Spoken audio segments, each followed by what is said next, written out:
The Night Tracker. As soon as my master Octavius let me outside, I felt the breeze of the wind touch my whiskers. I cared for him, and the rest of his family as if they were my blood mother who I unfortunately never met, or at least I don't remember her face. She was of no doubt, however, a black cat like me. My masters had cared for me for about 8 years, making me a little bit older than your average feline. But when I paid attention to the environment once again, its coolness gave me a warm sensation in my heart. For the wilderness was my true love, and it was my home, where I could be amongst friends without very much fear. While walking through squirrel territory I smelled a welcoming scent. A chipmunk was certainly near me, and I was determined to find him. For I don't like my master's food, it tastes like nutrition that was frozen and warmed up again. Not fresh at all, the taste of fresh flesh was much superior. Crouching down on the leaf-filled ground, where a lone beetle quickly passed me, I centered my green eyes on my prey. For this would be a hunt to remember, as always. This chipmunk could be my next prey. To be frank, I've lost count of how many of them I have hunted. Immediately following the creature's movement south, I disembarked straight after him, while the winds began racing past my face, faster than a cardinal flying away from the winter. It was a rush few people really felt. The chase after my food continued for quite a long time. Until he went inside a little log. I then felt angry and hit the log countless times with my paw, hoping it would be enough. After about 4 hits the creature began to thrash away again. He probably was trying to get his breath back, something I don't really do a lot. Like my lioness cousins, I can run for miles and not feel fatigued. When the prey turned to the right to a series of bushes, I knew it was my time to strike and I pounced directly on top of him, reaching his upper body, and biting on his neck, cracking it like a nut. The spasms the creature made instilled a slight sadness in me. For I didn't enjoy taking this chipmunk's life, it was just in my nature. A sort of appeasement to my ancestors, and a way to get in touch with my wild side. Before eating its organs, I promised him that nothing would go to waste as I sank my fangs into his body. While finishing up I got to his chest area and smelled a strange scent several meters away from me. It smelled of fear and freshness. I was dumbstruck as the trees around simply became devoid of life, while the birds flew away. I could no longer hear all the chirping surrounding me. So, in an act of curiosity, I decided to investigate. As I ran closer to the scent I saw the source of the stench, and was it petrifying. The corpse was drenched in crimson blood, and when I spotted a few areas of cleanliness the details were obviously pointing to a feline. The white paws with claws still out, a few brown spots on her stomach, and whiskers sticking out her face. I could tell it was female for obvious reasons. She had been murdered recently, not hunted because the cut marks resembled a knife, which measured up from the poor creature's leg to her neck area. A murderer was near, and I was determined to find them. After putting my paw on my fellow cat, I licked her so that she could feel a feline's embrace to the afterlife. I inhaled and picked up the scent which highlighted throughout the forest, which was vast, but luckily a cat's sense of scent was uncanny, only matched by those ferocious dogs. Traversing through the scent patterns led me to an area I was less familiar with.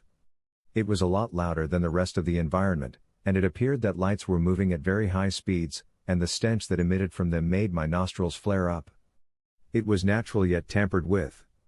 Just like the food my masters feed me. Whatever it was altered by humans. Upon exiting the vicinity of this strange place, the scent unfortunately disappeared. Luckily, a friend of mine appeared. He was a raccoon. I had come to call him scavenger because, well, that's what he was. There wasn't a fly that could escape him. But his appearance this early was surprising. Usually, his species doesn't appear until the evening. He turned to me with a piece of something that smelled very, very sweet. His face was as you expect from a raccoon, but he was slightly thinner than your average specimen. Also, worth remembering was the chain mark on his leg. I never asked where he got it, and he never told me much. So, I tried to keep it to myself. "Hey, happy Halloween," he said excitedly with his whiskers moving after finishing his meal. "Good afternoon, my friend." I stared at him silently for a while before I enlarged my pupils and greeted him. Thanks for reminding me it's the day of costumes amongst the humans. That's why one of my family members at home was so excited, he wouldn't stop talking about it. Well, except for when he coughed. Yeah, well said, Midnight. He exposed his fangs as he spoke. That means free candy for us. Hope your friend gets better. Likewise. He's a pure soul. Scavenger then toppled the ground and pulled another chocolate wrapped in green plastic. He offered me some too, which I politely declined. I desired to see if he knew more of what happened to my poor brethren. Happened to smell anything strange here recently? Something pungent and sour? Yes, for a while actually. It started all the way back in September. He spoke confidently as he was scratching his gray head. What? Since September? I stopped his speech immediately. This can't be possible. How'd you not tell me about this? I knew you'd act like this, but I suppose you're right. There's probably been about 6 or 7 murders now. Poor things, you know? This doesn't make any sense. Why wasn't I able to pick up the scent earlier then? Can you take me to the latest victim? I replied, blinking rapidly. I must apprehend this monster. Sure, but that's it. This kind of stuff creeps me out, come on. He was eating another piece of chocolate as he turned his head to me. We both walked to where the scent might be, and he left his nest of chocolates behind. The smell was really irritating me. For 30 minutes we traversed the forest and greeted all the somber-looking birds. Our friend the blue jay greeted us and told us about the latest murder. How he was startled and came home an hour later due to its occurrence. He also told us to be wary of any humans that might come, because today they would be much more excited and wild. We concurred, wished him well, and departed. Scavenger stopped and touched his furry neck, looking at me as he pointed to the way, before he softly spoke, "Be careful, Midnight, this is a most gruesome sight." He rapidly ran away back to the safe side. I thanked him and walked into a site surrounded by bushes without leaves, and an old worn hammock attached to an old oak tree. Parallel to it was the site Scavenger warned me about. A fellow black cat, like me, was slaughtered, and his internals were splattered throughout the scene. There was more that I don't wish to tell you. My brother looked youthful as his teeth weren't fully developed. I then bravely came closer to the corpse, licked him on the head, and put my paw on him. Meowing loudly, for this ruthless killer was not getting away from me this time. I have picked up his smelly scent, and that's all I need now. I told my brother that I would avenge him, and all my other fellow felines. While walking away, I felt sick to my stomach and wanted to remember my human brother, Octavius. How he'd feed me every day and pet me so softly. His heart felt pure, like Ben's, and his love for me was unconditional. Upon attempting to contrast them to this murderer, I was unable to do it. How one race could be so vastly different made me realize exactly why we animals fear them so much. This monster just amplifies that behavior. Chasing after the scent for about an hour led me to another neighborhood completely foreign to me. I could spot trick-or-treaters trying to get candy. After that, I thought about where Octavius was and wished him well. I ran quickly to the back of one of these houses, to the point where I spotted a large wooden fence that was easy to pounce over. Upon landing on the leaf-filled ground, the scent smelled stronger than ever. I felt a determination to locate the area and find this monster so he could answer for his crimes. Until I reached a peculiar-looking shack with a garage smelling of that same sour scent. I knew I discovered my prey, but I honestly felt afraid, for this wasn't going to be an average chipmunk. It was going to a human, and not just any normal one, but a ferocious one with the heart of a demon. I put myself together and quietly headed for the garage. When I looked into the garage, I spotted a large tool shed, and an old blue car with rust surrounding it. That was all normal until I saw a bloody chainsaw, and knives lined up next to the killer himself. I could only see his back, but that was sufficient to make my tail stand up. His spine was very bony, and his complexion was quite pale. The workstation he was working at was the true source of the scent. I saw the corpse of one of my brothers, and I knew if I let my emotions get to me, I'd be torn to shreds. Vigilantly moving alongside the piles of leaves in front of the shack, I heard the killer laugh, and the sound that came from his voice belonged to a man who had smoked far too much. I could also make out his hands, which were covered in blood. I knew it'd be best if I sneaked up on him. So, without much thought or hesitation, I moved up and pounced on him. Unfortunately, he had a sharp ear, and turned around, attempting to slice my head off. In his right hand lay a 9-inch knife with blood on it. "Ah. Hello, kitty kitty," he stated in his clown-like voice, "welcome to my humble abode." Filled with anguish, I spotted his dark apron and an old rigid white t-shirt. His eyes were brown, and his hair had a greasy, oily tint to it. His age was probably of a 40-year-old man, but honestly, I didn't care.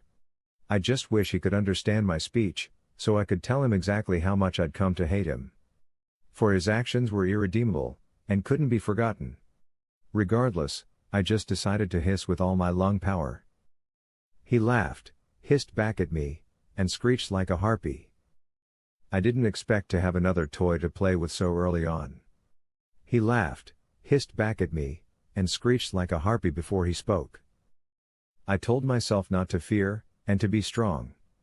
For I knew what my duty was today. I thought about all those poor felines he murdered and dilated my pupils attempting to strike at him. After landing on his face, I scratched his chin and jaw area. I almost got him in the eyes until he threw me off with his filthy hands. I could smell the stench from him, and it wasn't just blood, it was pure evil. "Well, got some fight there." The man smiled, exposing his yellow teeth as he spoke. He sounded like a man from those cowboy movies Octavius would watch sometimes. I hissed again at him, until he exclaimed, "You want to know why I choose animals instead of people now? 'Cause it's easier to cover my tracks when I slay you furballs compared to people. Not to mention I never have to worry about getting sent to prison even if it's illegal. Never heard of someone getting the death penalty for murdering animals. Hell, they hurt me in defense more than any human I've hunted in a long while, I swear it. Ain't that something?" He laughed like crazy after he spoke. As he told me this, I refused to imagine that he murdered people too. How he would subject them to the same mindless slaughter he did to my brothers and sisters. But I suppose I shouldn't be surprised, this is a lunatic I'm dealing with after all. They do say they start with animals then go to people, but this time he decided to twist the deal. The maniac took his knife and tried to stab me with it, and I jumped out the way, biting his hand, causing him to scream in agony. I enjoyed that as he suffered like his victims did. I pounced on his chest area and scratched him immensely. He was trying to reach for his chainsaw, but I bit his wrist. At that point, he was just grinning, causing me to get terrified for a bit. While on his body I kept clawing at him over and over again, mauling his face up as I did so. He was just lying there on that muddy ground. "Mercy, mercy, please. You got me," the serial killer begged, cowering in intense fear. In that instant, I was fueled with rage and a sensation of such animosity I almost wanted to kill him. To end his reign of terror on this earth for eternity, but that's when I remembered my family and friends. How they would feel if they were in this position, how would they react? I couldn't take that chance, I didn't want to become a monster like this man. So, I did what I thought was right, and simply got off his chest. Walking away, I could still hear his laughs on the floor, while he lay bleeding on the ground. When I got back inside the forest, I felt a rejuvenation in the land. That an evil force had been eradicated from this place for good. I could even hear birds wildly chirping despite the evening coming upon us. I marked the territory as my own. I also hoped to myself that the monster would stop slaughtering my fellow felines. I really did. But if he started killing humans again, I prayed that the authorities would stop him for good. For that's not my job, not my destiny. The forests and my family is all I care for. Upon entering the area of lights, I spotted Scavenger again. He came to me, and we hugged one another. "The forest, it feels better, is it done? He'll never hurt us again. I promise," I replied while licking myself. "Thank you, Midnight," the raccoon said as he put his claws on me. "We can all sleep better because of you. Have a good night. Best regards to your family." "Thanks, you, too, my friend. I'd do it again if I had to." We parted ways. I had missed my family a great deal. I had risked my life today but had survived.